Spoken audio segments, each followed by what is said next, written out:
Well, g'day, and welcome back again to Zhaoqing, and it is around about 5 in the afternoon, just after 5.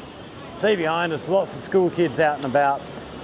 School is just closing off for the day. I think this is the last week. Most schools, this is the last week of classes for students, so they're quickly heading into school holiday time, and all is good. We're walking into the tourist street at the moment. I was actually going to start filming a bit further up the road, but they've got this big construction stuff going on over the road here, so we thought we'd have a little look at that. I don't know what they're building here. It is very hard to find out what's being built anywhere. Yeah, I've mentioned before, a while back, we had a big building project going on just out the front of our school here in Duanzhou. And I used to ask everybody, teachers, people who lived in my apartment complex, what are they building on that corner? You know, it was a big 5-story big building, and nobody had any idea. If you go to my hometown, if something big was being built, everybody would know. Here, nobody knows what's going on. So I have no idea. Looking up the this end, if we look up the top of the building, if we can get the camera down that way, you got this yellow with all these shapes being built on the top. That almost looks like it might be going to be a kindergarten being built in there. But I don't know. We'll have to come back in the future and have a look at what's going on there. So yeah, we're going to take a wander down here, and I just wanted to respond to a comment that was made on our recent video responding to a fellow YouTuber, which is actually a couple of comments. One I'll respond to quickly because it made me chuckle. The reason the US and China are so powerful is because they drive on the correct side of the road. Emulate the great ones to be great. Yeah, okay. I don't know that the side of the road that you drive on would qualify as that. Britain for the longest time would have been called, well, it's still called Great Britain. They drive on the left. Hong Kong is fairly prosperous. They drive on the left. So, yeah. It's like the comments I've heard mention that when people are talking about the space race and they're talking about whether, you know, America should use the metric system, people say, oh, the only country that landed on the moon was using the old imperial miles and inches and feet and whatnot. Yeah, maybe, but the actual science itself was all done in metric, from my understanding. So each their own. But I found that comment amusing. But the comment I actually wanted to talk about, because it did make me think, was this one here, which has a fair bit of stuff involved in this comment, which we will we'll sort of handle bit by bit, because it is a wait, sorry mate, swapping hands on the camera and everything's going everywhere. So this is from, what is it, I Want Peace 838. It's very small on my phone, I can't read it very well, so if I've got that wrong, forgive me. But a few things came to my mind after watching your latest video, which I would like to share with you. As someone who has been driving for 25 years on the Shaky Isles, I'm not sure what the Shaky Isles are. Can anybody enlighten me? That's not a, it's not a name I've heard before. The Shaky Isles. I don't know where that is. I concur with your dislike of Chinese drivers' behaviour. Some of those are outright rude, selfish, stupid and dangerous. You get such behaviour all over the world, but there is a lot of room for improvement in China. Yeah, I would agree, sort of from my perspective, it's rude and all that sort of stuff. But from a Chinese perspective, they don't see it as rude, they just see it as ordinary. So, yeah, from my perspective, rude, selfish, stupid and dangerous. Yeah, I'd agree with that from an Australian perspective. Chinese people, they would disagree. And dangerous, I don't know about that. From what I've seen here in Jiaoqing mainly, but you know, Sing Sing, I've been in Shenzhen a bit, and Guangzhou, Maoming, a few other places here and there. There seems to be very few actual accidents here, especially serious accidents. And I think because people expect people to drive the way that people do drive here, it's not as dangerous as it may look. I mean, for me, looking as an Australian, yes, it looks bloody dangerous, some of the things that people do, but it seems to work. As another thing I sort of should have mentioned was stop signs and give way signs, which you'll see at just about every intersection in Australia. If there's not a traffic light set up, there will be either a stop sign or a give way sign on one of the directions of traffic. You very, very rarely see stop signs, give way signs here in China.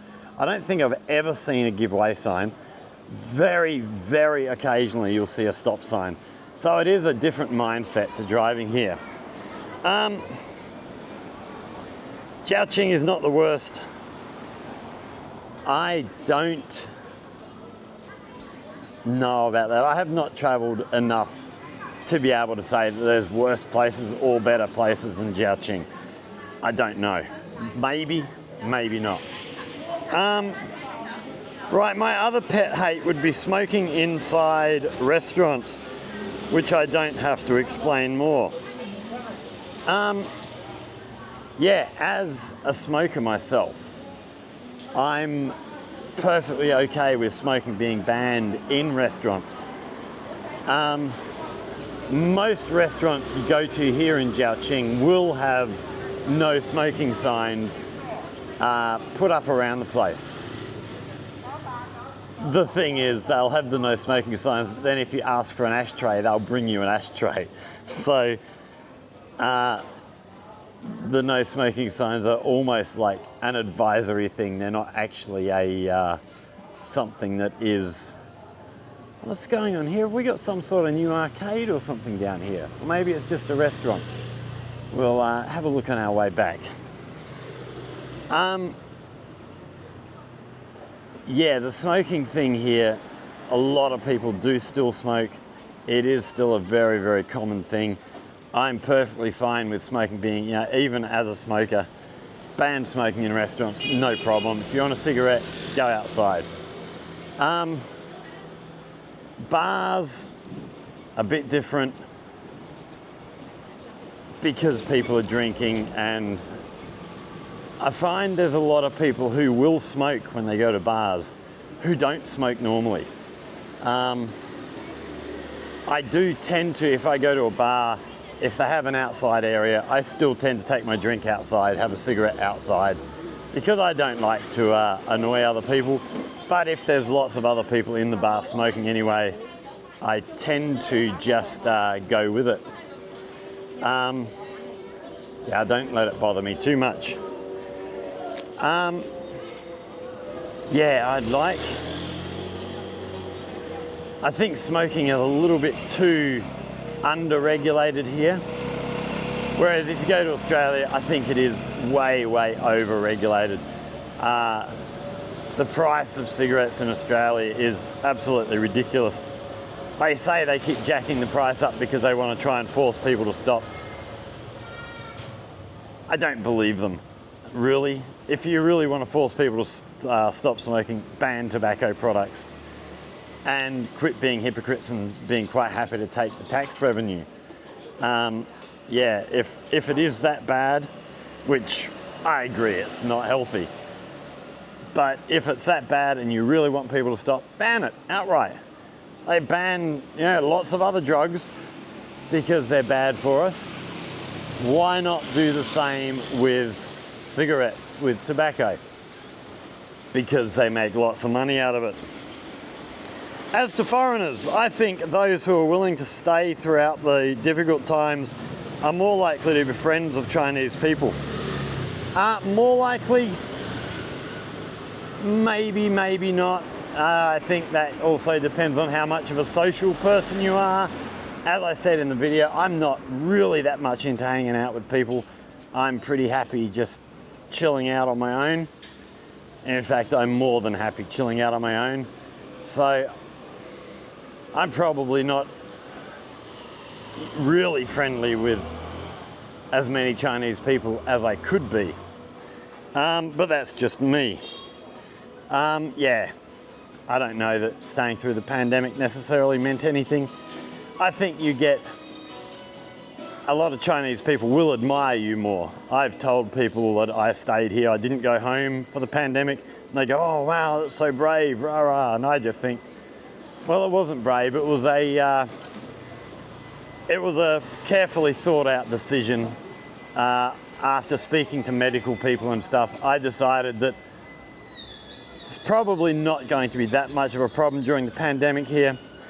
And if it does spread to other countries, which was always likely, then it was probably going to be handled here better than it was handled in many other places. So I had no issue with staying here.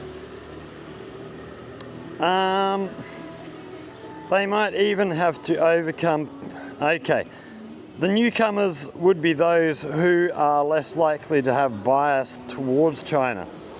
Yeah, if you haven't been here,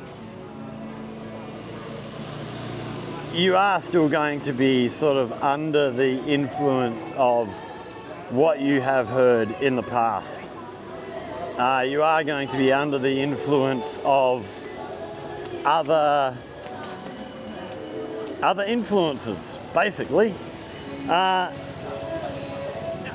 You see a lot of videos online of people who come to China and are surprised at what life in here is actually like, which is, it's good. It's good to come and open your eyes and see what things are actually like. It's something that more people should do. I think people would, a lot more people than might appreciate it, would appreciate it if they actually came and experienced it. They might even have to overcome peer pressure back home to move to China.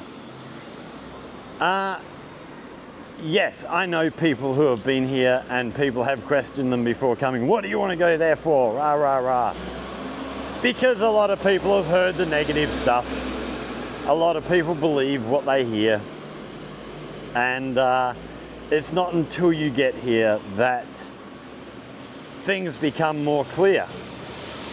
And you realize a lot of stuff that you have heard is not true. There was something else I was going to say in relation to that as well, was, I can't remember. But anyway, oh yeah, that's right. So that is actually one of the reasons I started this channel.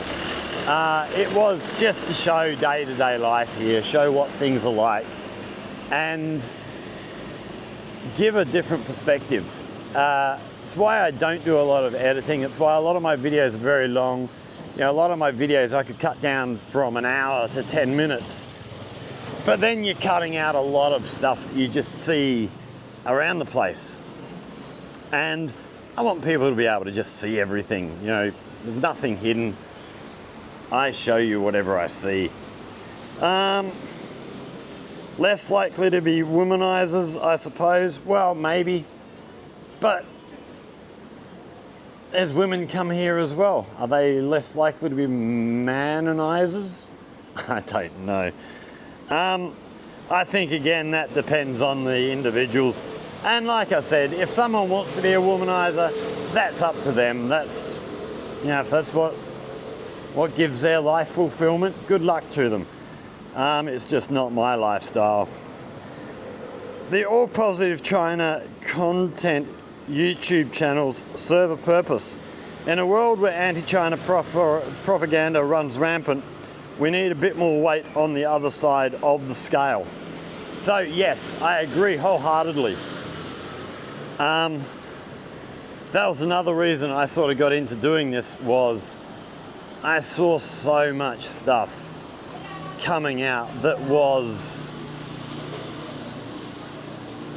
either misinformed or outright lies. I don't want to call everybody that says bad stuff about China liars. They're getting their information, that's what they believe. But they're believing things without actual real life experience. So, you know, trying to balance that. And that is a reason why I tend to not focus too much on the, oh, this is a new statue back here. This is pretty cool. That's, I'm pretty sure that's fairly new. Haven't seen that one. So yes, I'm not really interested in pushing too much stuff, and that is why if I do talk about things I don't like, I tend to not just comment on what I don't like. I tend to try and expand a little bit and explain the reasons behind the things that I don't like, and explain that, you know, it's not that the way that things are done here is wrong. It's just I come from a different world, a different culture, where things, you know, are different, and change can be hard. And I think the older you get, the harder it is to change the way you do things. Things get ingrained in you to be done a certain way. And when they're not done that way, yeah, it can be difficult. So yeah, a bit more weight on the other side of the scale. I agree totally. I have no problem with people who are just positive, only show positive things about life here. I think they are doing a good thing. I think it is worthwhile.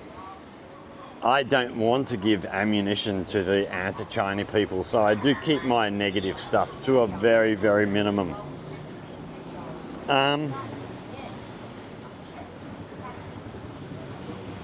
Okay, finally, I would like you to share your experience of dealing with negative attitude towards China when you meet people back home.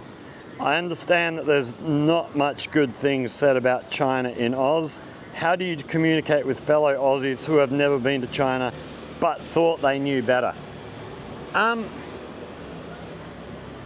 With that, I don't really communicate. Like I said, I'm a fairly solitary type person. I don't communicate with a lot of people overseas, back in Australia, outside of my circle of friends, and most of them by now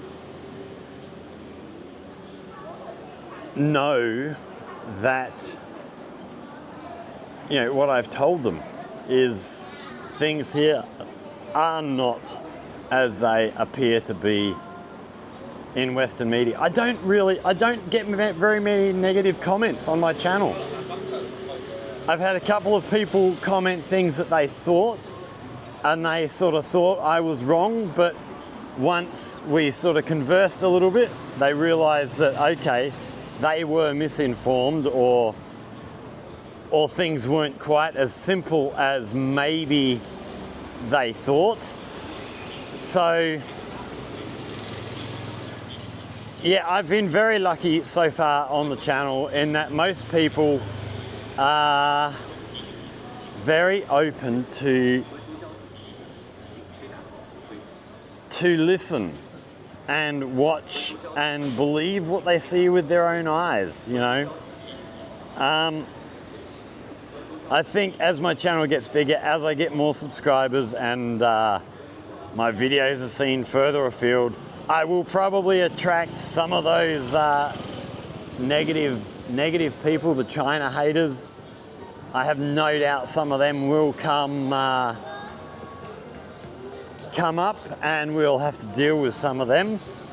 I think there's been 2 people I've blocked from my channel who weren't even capable of making a coherent statement about what they thought I was wrong about. They went straight to personal insults. And as soon as people start doing that, I just block them. I'm not even going to deal with that. It's not worth my time. It's not worth my effort. So, yeah, I haven't had to deal with a lot of that yet. How I will in the future. As I've said before, if people come with criticisms of something I've said and it's a genuine, I believe you're wrong and here's why, and they can back up what they're saying with some information of their own, I'll respond and we'll have a discussion about it, or I'll make a video about it. I'm not just going to dismiss anybody who has a different opinion to me. But at the same time, if you just come across being rude, I'm not going to give you the time of day. You're not worth my time. Come with actual information and we can talk about stuff. So yeah, I haven't had to deal with many of those people who are negative. I don't think I'm big enough to attract all of those China haters that you see on some of the bigger channels yet. But give it time, I'm sure we'll get there. So yeah, thanks for your comment. I did really appreciate it. I do like getting these big, long comments that give a lot to think about. It's very, very... Yes, very good to be able to sort of have that contact with people and hear opinions of other people who, I'm guessing from your comment that you have lived or live in China, one or the other. Whether or not you still do, where you were or where you are, I don't know. But yeah, it's always good to get these comments. People who have thought things through, and especially comments like this that give me ideas for things I can talk about. So if you've enjoyed this little chat, hit that like button, share with friends, subscribe to the channel, all that stuff. If you have questions or comments, hit us up down in the comment section. If you have anything you would like to learn about life here in China, in Guangdong, in Jiaqing, again, down in the comment section, hit us up. If you come up with a good idea, we'll go away, we'll look at making a video for you. So thanks for watching, everybody. Stay safe, and we will see you all in the next one. Cheers.